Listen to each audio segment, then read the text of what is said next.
Help is on the way. Round in the corner. Help is on the way.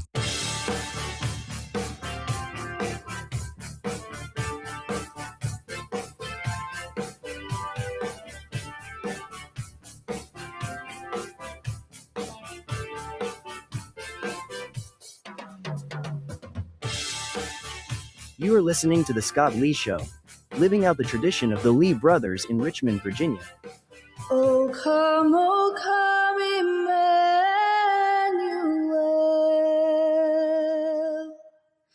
and ransom captive Israel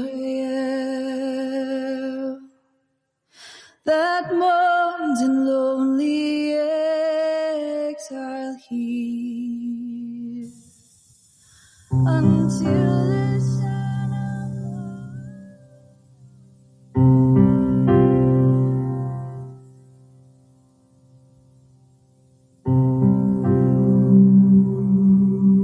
Could it be? Already? It's here. Waiting was hard, and the excitement almost too great. All the buildup, the shopping, the gift hunting, it's all done. Gifts are wrapped. It is here. Christmas Day. Oh, glorious, wonderful Christmas. Run! He had to hurry. What could be there? What will be wrapped under the tree?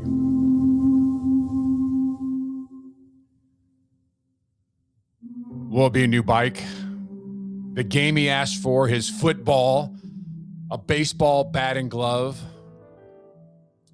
Maybe this is the year. Perhaps. The year of the ultimate gift. He rounded the corner. And there it was. Christmas had come. And it was just how I'd imagined it. Exactly. The lights were on. The fireplace lit. Stockings stuffed full. Oh, and the gifts. The tree couldn't cover them. They were stacked everywhere. Oh, this will be the year, surely, of the ultimate gift. He ripped. He tore. He went through one gift to another, to another. He got the bat. He got the glove. And the bike. And so much more. He opened them all. Christmas had come. But in the end, something was missing. Is it over already? He searched and searched. The presents were all open, and the gifts are all opened. But he felt something was missing. Was this going to be the year of the ultimate gift? He couldn't find it. He thought maybe Christmas is something more than just trees, garland, and lights, more than gifts, toys, and food, more than rushing, shopping, and buying. What if it's not the bigger boss, a more expensive toy? The excitement is something new. Perhaps it's a gift that doesn't come under a tree at all. No amount of toys or wrapped boxes made a difference. Something was missing, and he knew it. The elusive gift, the ultimate gift must be a gift he didn't know he wanted. It was then he noticed the star on top of the tree. A star that points the way to the ultimate gift. A gift not under a tree, but in a manger. A gift for all of mankind. It points the way to God incarnate. In him was life, and the life was light of men. The ultimate gift to mankind. The giddy joy of Christmas should not end at adulthood. May you run down Christmas morning and open the ultimate gift the world has ever received. Joy to the world, the Lord has come. Merry Christmas from the Scott Lee Show.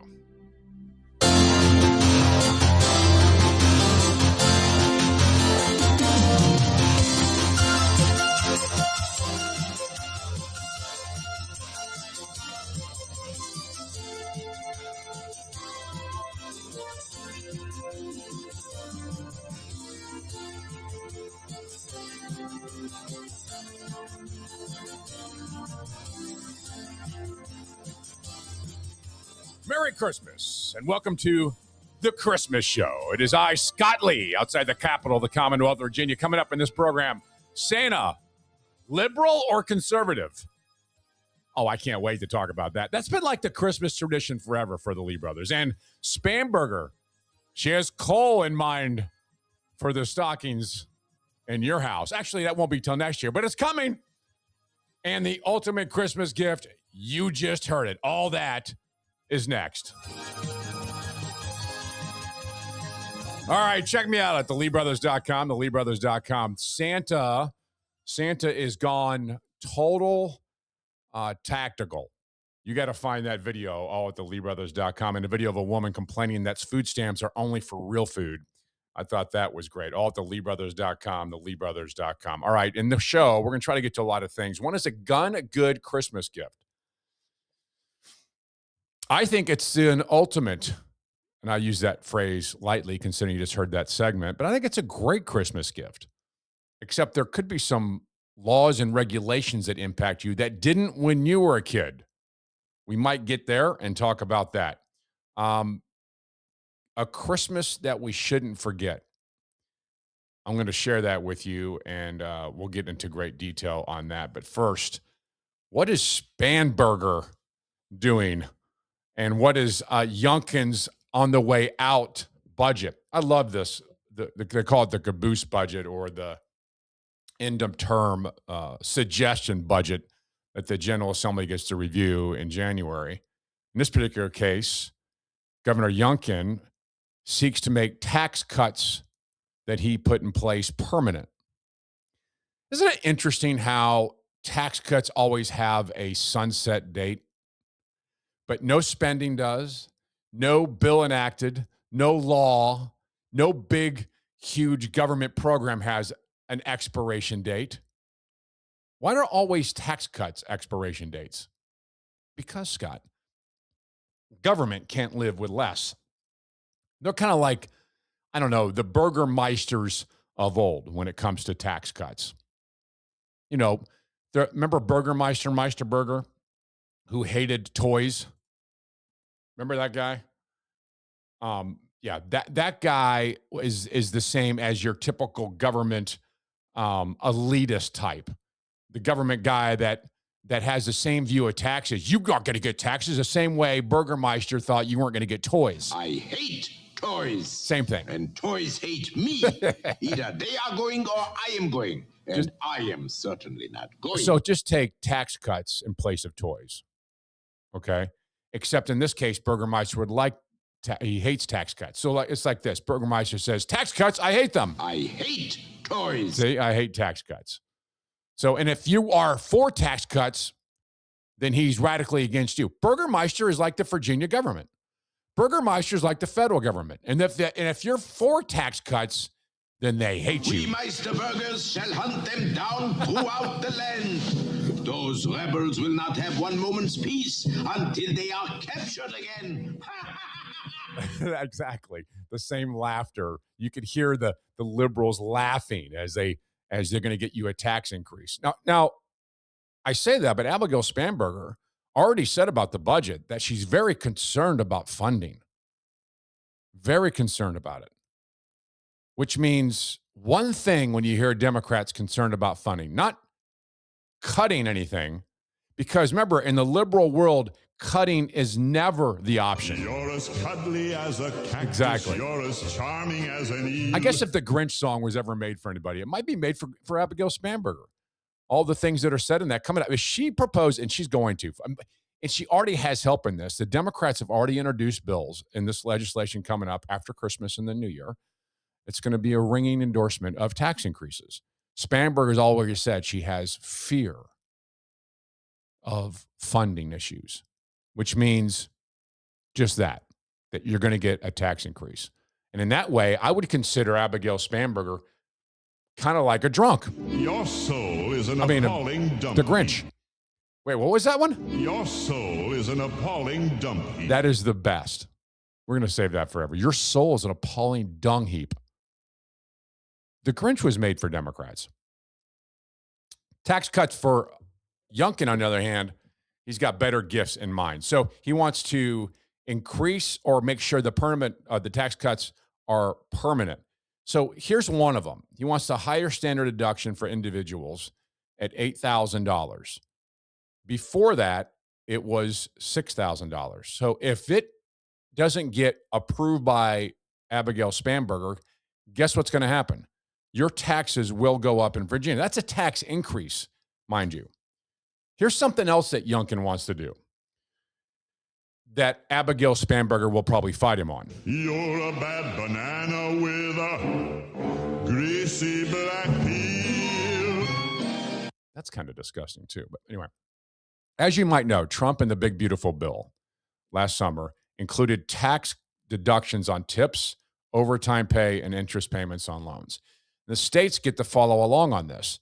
And one of Glenn Youngkin's proposal in his budget is to adjust the Virginia tax policy to align with those changes so that taxpayers in Virginia aren't going to be still paying higher taxes on those things. Youngkin's proposing that. And of course, the left is like, well, that's going to cost money. And again, the best one ever, the Grinch ever, was what? Your soul is an appalling dump heap. There you go. Because you can't have less. The government can't have less. Only you can have less. Now, this proposal by Youngkin is a darn good one, and it resulted in about $6 billion of tax relief for Virginians here in the budgets that Youngkin was here. But this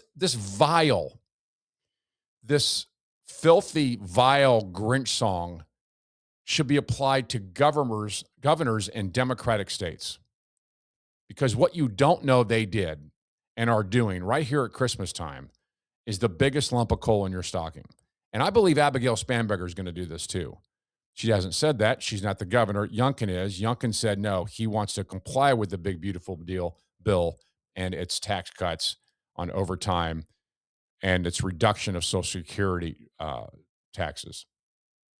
So here's what Democrats are doing.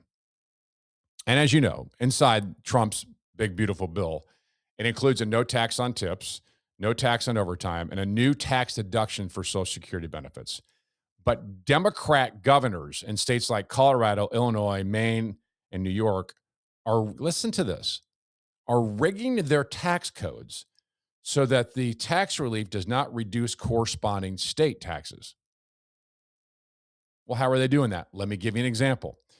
Colorado has decoupled its state taxes from these federal tax reductions. So if you get a reduction of overtime pay by your taxes, not so in Colorado. You will have to pay up there. How about that? Is there a song for that one somewhere? You really are a heel. Boy, that's pretty good for that one too. Are Democrats Grinches? I mean, the Democrats actually thought this through in these states. So Trump proposes a federal relief in taxes. The Democrats say, well, not so quick, not here. If you're in this state, we're going to decouple it and make sure you get hit with it. For example, New York added a new tax form, which required their add back exempt tip income. Add back the tip income. You get to add it back to the tax in New York and get hit with that too. Your brain is full of spiders. You've got garlic in your soul. No, that's the wrong one for the governor in New York, Hochul. The other one is the original dung heap one. Let's play that one. Your soul is an appalling dump heap. How disgusting of Democrats. Not only does the federal tax it hits and it applies to everyone and they like it, but the Democrats hate it so bad They're Meister Burger so bad that they actually enact a new add back of exempt tip income law in New York. These guys are unbelievable. And this what makes you think about how disgusting you have to be in your mind to try to circumvent the very tax of the federal government somehow in the state to make sure your people pay more. It's unbelievable. And the final Grinch song at the very end, I think it compiles three things that make the Grinch nasty. I'm going to say these are the three things that make the Democrats nasty. The three words that best describe you are as follows, and I quote, stink, stank, stunk. All right, coming up, Santa, liberal or conservative? That in 30 seconds. Check us out at theleebrothers.com, theleebrothers.com. Patrick Henry was a loud, distrustful malcontent. And so are we. Far-left radicals in Virginia don't want you to know they're siding with criminals over you. When a bill came forward to keep repeat violent felons off our streets, Democrats blocked it. At the same time, they blocked a bill to make our schools safer and a bill to make it easier to protect yourself. And Abigail Spanberger says if she's governor, she won't stop there. Her plan, ban what we need to defend ourselves. We require leaders who will fight for us, not for criminals. Paid for by Virginia Citizens Defense League. You are listening to The Scott Lee Show, living out the tradition of the Lee brothers in Richmond, Virginia.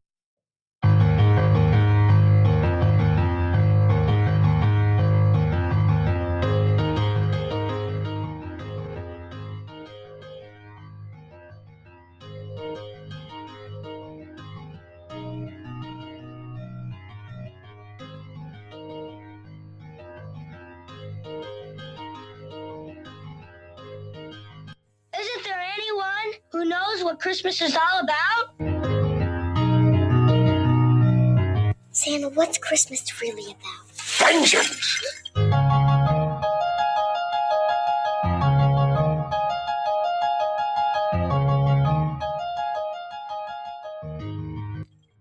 Maybe Christmas, he thought, doesn't come from a store.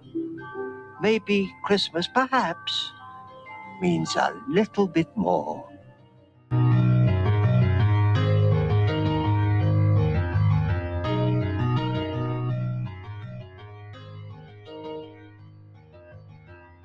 Lights, please. And there were in the same country shepherds, abiding in the field, keeping watch over their flock by night. And lo, the angel of the Lord came upon them. And the glory of the Lord shone round about them. And they were sore afraid. And the angel said unto them, Fear not. For behold, I bring you tidings of great joy, which shall be to all people. For unto you is born this day in the city of David a Savior, which is Christ the Lord. And this shall be a sign unto you. Ye shall find the babe wrapped in swaddling clothes, lying in a manger. And suddenly there was with the angel a multitude of the heavenly host praising God, and saying, Glory to God in the highest, and on earth peace, goodwill toward men.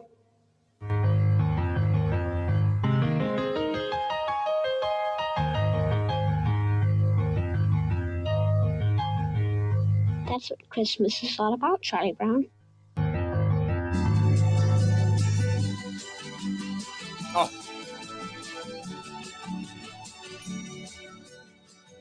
Scott Lee Show outside the Capitol, the Commonwealth, Virginia. How dare you bump in with that? This is one of the most hideous Christmas songs ever. By the way, I'm a huge fan of Christmas music, and I play it a lot, and I think it adds to the atmosphere of the season, and I love it. And even when I get in my car, there's a radio station here in town that plays nothing but Christmas music, and they play this one all the time. Do people sing along with this? I think this might be, it's easily within the top 4 or 5 worst Christmas songs that are out there. Don't you agree? Yeah, it's hideous, and we don't bump in with that at all. But I don't think that's the worst one. I mean, there's a few more that rank up there as awful. This is, here's another one. This one, in my opinion, is one of the worst, too. This is fingernails on the chalkboard.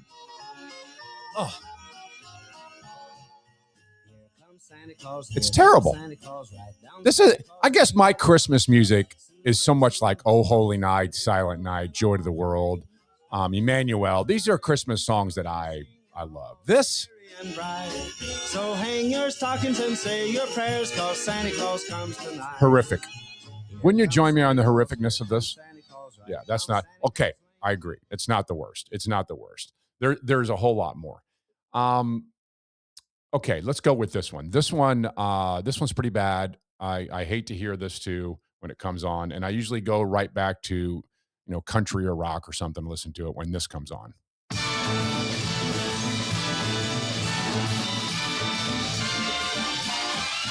It's the most wonderful Now, time. I will say that's where this song should end right there. Then it gets cheesy. It's just bad. Now, this isn't the worst, but I'll give you that. I could honestly say that the Gene Autry song before that was worse than this one. But this is still annoying. This is good for like a quick little bump in a Christmas movie. But it's only the beginning that matters. So this is bad. Not good at all. Not good. Now, I will tell you the worst two Christmas songs, though, I haven't even played for you yet.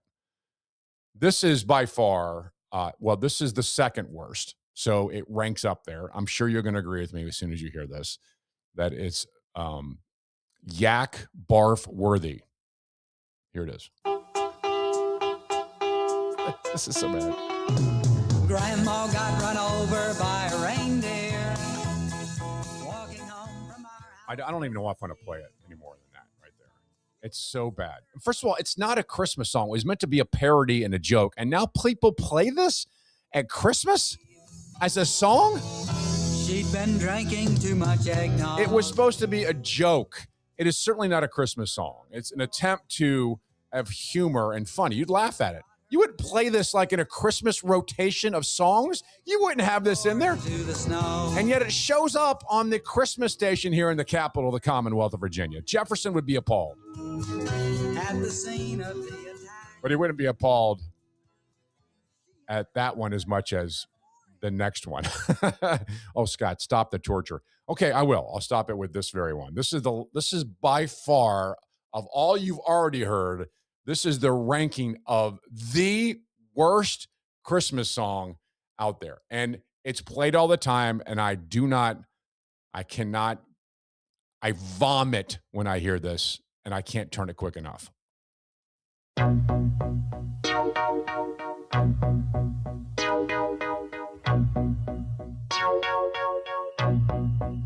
Really? The worst Christmas song ever. It is repugnantly bad.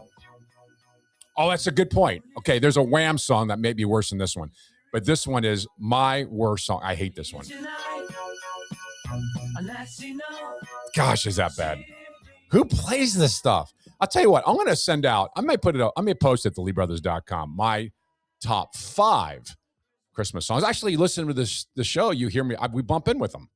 So that's where you can really, really find the better Christmas songs. This thing,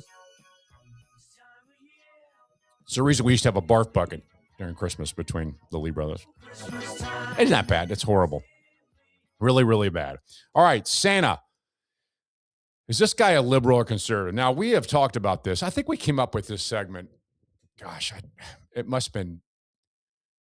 We've been doing it for 20 years easily, and every year we do it. And sometimes we have guests on who are advocates for Santa, and we have guests on who actually think Santa is the devil incarnate wearing red, or at least a communist to that level.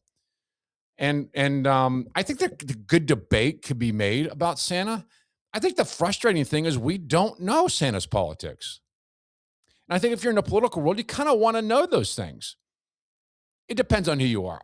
I like not to know the politics of actors and singers, and musicians. I kind of don't want to know the politics because I like to listen to their music and watch their shows. And as soon as I know their politics, it kind of is repugnant. So maybe Santa's onto something here, kind of hiding his political views. So we don't know what they are for sure. But the interesting thing about it is, just like anything else, the way you live your life says a lot about your politics. I mean, if you show up to protest ICE, we're pretty sure we know what your politics are.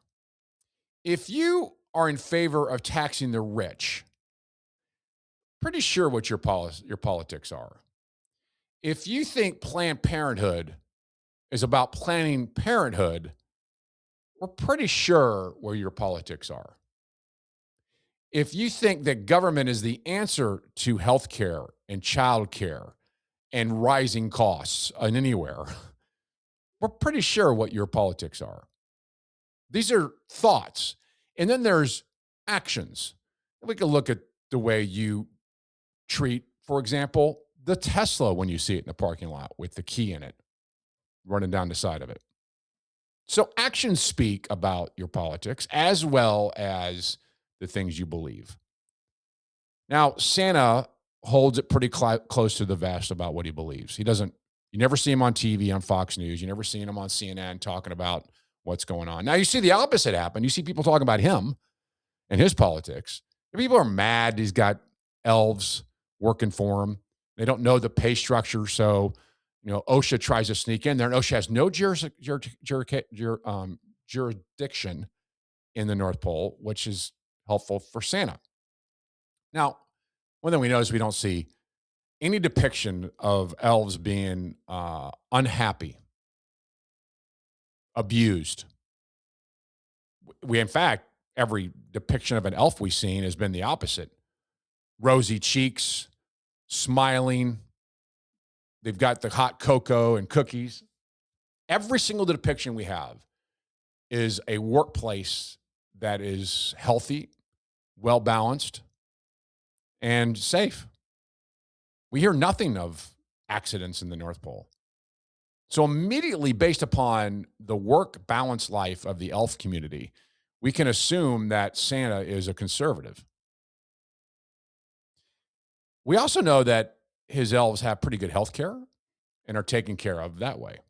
And once again, consistent with a private-run operation, which gets me to my point about Santa. Who is Santa? Well, Santa's an entrepreneur. He's a risk taker. He's not going to the government asking for subsidies, handouts. He's actually doing this with his own business. He's being charitable with his own business. He's given his own toys away. He's not asking government for anything. That's an amazing charitable entrepreneur, risk taker, one who's met a payroll and understands how things work. Then we can look at the reindeer and how they're taken care of. And every conservative knows, even hunting conservatives know, that part of hunting is taking care of the very things that they care about, the environment, so that they can have more opportunities to hunt and do things. So I think if from any rational human being who looks at Santa Claus, I think the conclusion is this guy's much more conservative in nature than liberal in nature. Now, you could say a couple other things. You could say, well, wait a minute. It seems to me that he's running a kind of a boot camp scenario, but you have no evidence of that. He wears red, Scott. Well, that red is not an indication of communism, although you might want to think it is. I think it's more about warmth up there, and red is more joyful and triumphant in dark, cold places. I think you can rationalize that either way. But I mean, if Santa was a liberal, he would certainly care about who he gives things to. For example, a liberal would say, well, they have too much already, and they're not going to get a gift for Christmas. They would ask for your W-2 forms and your tax forms before they would ever swoop in. They would also Santa would also dictate gifts based upon your income level. If you make a lot, you get very little. If you make nothing, then you get more. And Santa doesn't do that, as we know. Now, to the other side of that, a moral conviction that Santa has is kids, he has a naughty and nice list. Now, the left would say, well, the fact that he knows these things, or some would argue that Santa's a liberal because that he he knows these things. He's like an all-present government. He can see in, and he sneaks into your house at night and breaks in. That by itself proves that this guy's not a conservative. He wouldn't do that. But I think when you look at the documentary, The Year Without Santa Claus, or I think that was it, or Santa Claus is Coming to Town. That's the documentary. Once you look at that, you begin to see how that all came to be. He was fighting against an oppressive Meisterburger, had to go in different ways. So it's kind of the history of Santa. You get to see more about his character and who he is. Santa doesn't ask for tax forms before he gives gifts. I think it's fair to say that if you're going to let a guy sneak into your house at night, it's good to know that he's on the conservative side of things, that he's not looking to take things when he gets there. Oh, you've had enough. I'm taking this.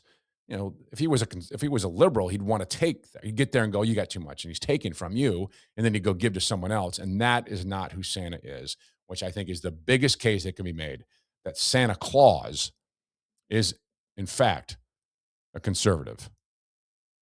Leave out milk and cookies. And by the way, if he wasn't, then you'd have to leave out what? Some kind of almond milk and kale. Leave out the good stuff. The fact that Santa, by the way, has never said, I want almond milk and kale, is evidence that Santa, liberal or conservative, I think the jury has ruled. Santa is a conservative. All right, back in 30 seconds. Check us out at theleebrothers.com, theleebrothers.com. High capacity, fully automatic, large caliber, freedom. You want a unique experience, a unique drinking experience infused with a combination of bourbon and smoke? Try the new 420 Bourbon Bowl Smoker. Made in America from recycled bourbon barrels, this unique topper fits nicely atop your glass and promises a smoke-infused taste to your favorite drink. Each smoker is straight from the great white oak tree and allows you to be that unique bartender in your home. Try it today, the original 420 Bourbon Bowl Smoker. Find it and its list of products at 420bourbonbowl.com. 420bourbonbowl.com. 420bourbonbowl.com. Talk radio and a podcast as the founding fathers intended. The Scott Lee Show. Isn't there anyone who knows what Christmas is all about? Santa, what's Christmas really about? Vengeance! Maybe Christmas, he thought, doesn't come from a store. Maybe Christmas, perhaps, means a little bit more. Lights, please. And there were in the same country shepherds, abiding in the field, keeping watch over their flock by night. And lo, the angel of the Lord came upon them. And the glory of the Lord shone round about them. And they were sore afraid. And the angel said unto them, Fear not. For behold, I bring you tidings of great joy, which shall be to all people. For unto you is born this day in the city of David a Savior, which is Christ the Lord. And this shall be a sign unto you. Ye shall find the babe wrapped in swaddling clothes, lying in a manger. And suddenly there was with the angel a multitude of the heavenly host praising God, and saying, Glory to God in the highest, and on earth peace, goodwill toward men. That's what Christmas is all about, Charlie Brown.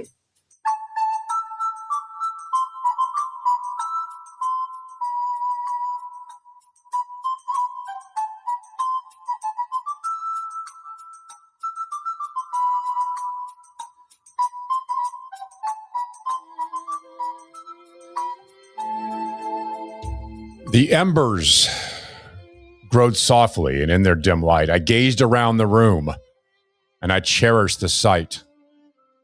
My wife was asleep, her head on my chest, my daughter beside me, angelic in rest. Outside, the snow fell, a blanket of white, transforming the yard to a winter delight. The sparkling lights in the tree, I believe, completed the magic that was Christmas Eve. My eyelids were heavy, my breathing was deep. Secure and surrounded by love, I would sleep. In perfect contentment, or so it would seem. So I slumbered, perhaps I started to dream. The sound wasn't loud, it wasn't too near, but I opened my eye when it tickled my ear. Perhaps a cough, I didn't quite know. Then the sure sound of footsteps out in the snow. My soul gave a tremble, I struggled to hear, and I crept to the door, just to see who was near. Standing out in the cold and the dark of the night, a lone figure stood, his face weary and tight. A soldier, I puzzled, some 20 years old, perhaps a Marine, huddled here in the cold. Alone in the dark, he looked up and smiled, standing watch over me, my wife, and my child. What are you doing? I asked without fear. Come in this moment. It's freezing out here. Put down your pack, brush the snow from your sleeve. You should be at home on a cold Christmas Eve. For barely a moment, I saw his eyes shift away from the cold and the snow blown in drifts to the window that danced with a warm fire's light. Then he sighed and he said, "It's really all right. I'm out here by choice. I'm here every night. It's my duty to stand at the front of the line that separates you from the darkest of times. No one had to ask or beg or implore me. I'm proud to stand here like my fathers before me. My Gramps died at Pearl on a day in December." Then he sighed. That's a Christmas Graham always remembers. My dad stood and watched in the jungles of Nam, and now it's my turn. And so here I am. It's not seen my son in more than a while, but my wife sends me pics. He sure got her smile. Then he bent down and he carefully pulled from his bag the red, white, and blue, an American flag. I can live through the cold and being alone, away from my family, my house, and my home. I can stand at my post through the rain and the sleet. I can sleep in a foxhole with little to eat. I can carry the weight of killing another or lay down my life with my sisters and brothers who stand at the front against any and all to ensure all time this flag will not fall. So go back inside, he said, harbor no fright. My family is waiting. I'll be all right. But isn't there something I can do at the least? Give you money, I asked, to prepare you a feast. It seems all too little for all that you've done, for being away from your wife and your son. Then his eyes welled a tear that held no regret. Just tell us you love us and never forget. To fight for our rights back at home while we're gone. To stand your own watch, no matter how long. For when we come home, either standing or dead, to know you remember we fought and we bled is payment enough. With that, we will trust that no matter to you as you matter to us.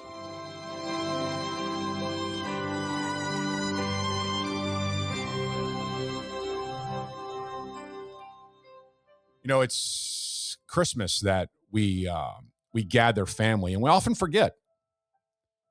We often forget there are people in harm's way. Just 2 weeks ago, we lost 2 soldiers in Syria. They will not be home with their families this Christmas.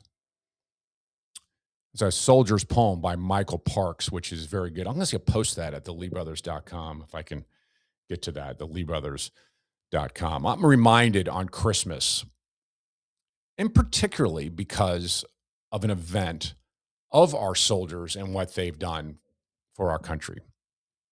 One Christmas in particular is one that sticks out to me. And maybe you'll remember it, because it happened on the shores of an icy river. 2,500 men stood on the shores of the icy Delaware River on Christmas, 1776. How they got there is unbelievable. You see, George Washington's troops started at over 20,000 in New York City. Shortly after signing of the Declaration of Independence, Washington felt emboldened until it looked of all of London had landed in the harbor of New York. We lost every single battle we fought. 20,000 men were pushed out of New York, through New Jersey, into Pennsylvania. 2,500 men remained. Beaten, battered, shoeless, literally left a trail of blood in the snow. And on Christmas 1776, George Washington had an idea. To cross that river on Christmas, no less, and surprise a Hessian regiment at Trenton. Something had to change. Something had to be done. Instead of Washington telling his men, button down, let's go, he read them a story. In the snow on Christmas Day, he ordered Thomas Paine's pamphlet, American Crisis, to be read out loud to his troops over the fire. If you've not read that, it begins by, these are the times that try men's souls. It was so compelling, so powerful, that those men crossed that icy river and attacked the Battle of Trenton on Christmas 1776. It was so critical and so important that the password that night was victory or death. And it turned out to be victory. Christmas 1776 changed the course of American history. We shouldn't forget it. In 30 seconds, wrap the program. LeeBrothers.com, LeeBrothers.com. Patrick Henry was a loud, distrustful malcontent. And so are we. Far-left radicals in Virginia don't want you to know they're siding with criminals over you. When a bill came forward to keep repeat violent felons off our streets, Democrats blocked it. At the same time, they blocked a bill to make our schools safer and a bill to make it easier to protect yourself. And Abigail Spanberger says if she's governor, she won't stop there. Her plan, ban what we need to defend ourselves. We require leaders who will fight for us, not for criminals. Paid for by Virginia Citizens Defense League.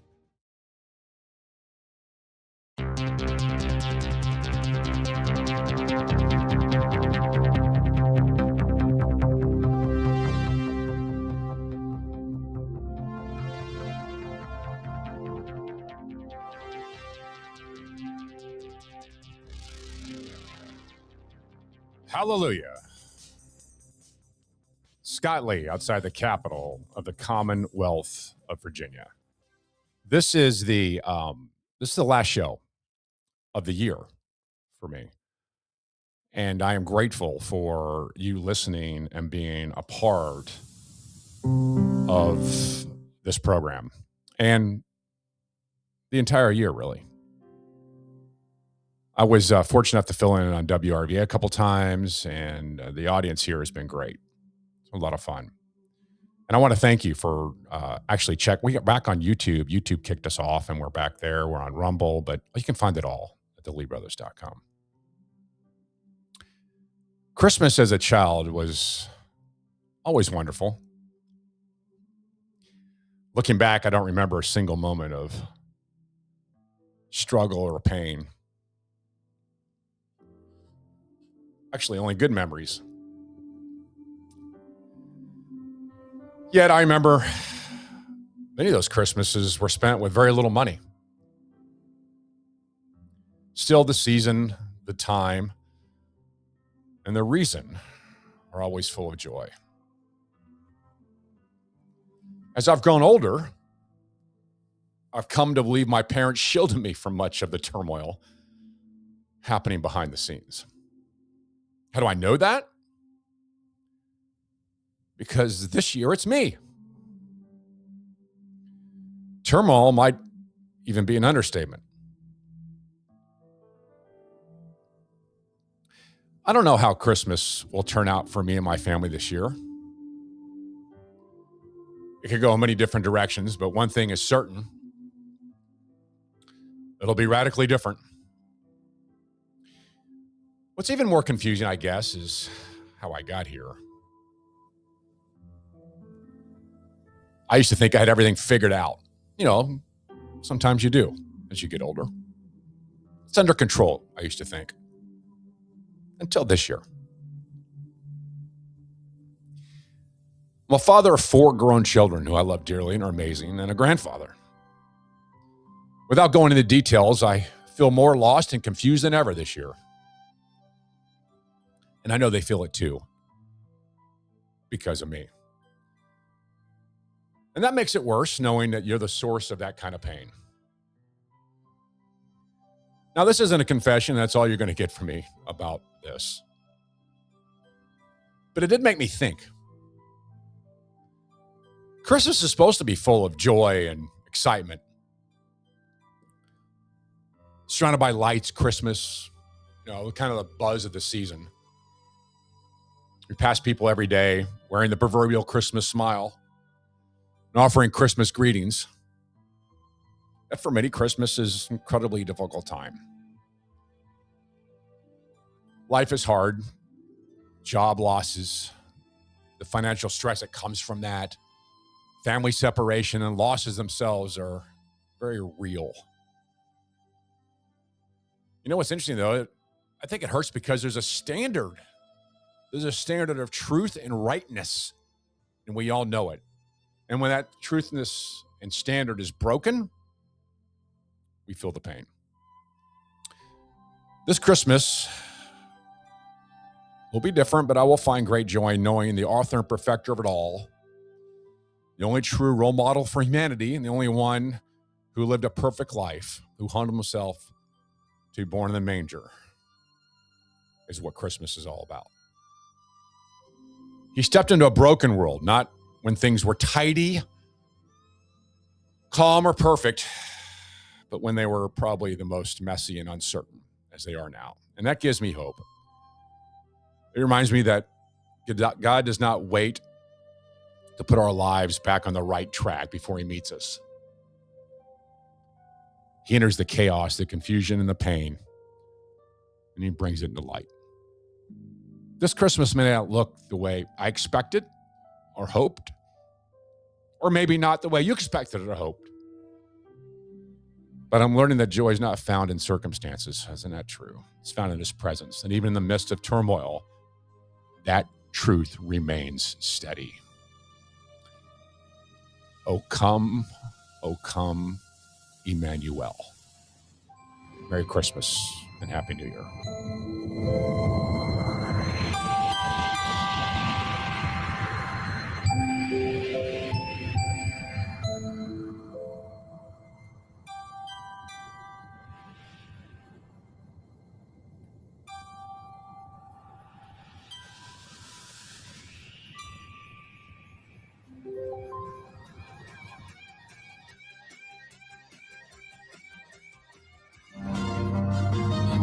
If I speak with a silver tongue, convince a crowd, but don't have love, I leave a bitter taste with every word I say.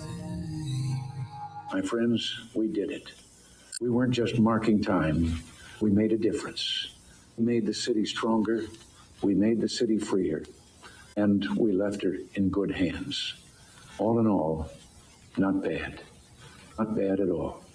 And so, God bless you, and God bless the United States of America.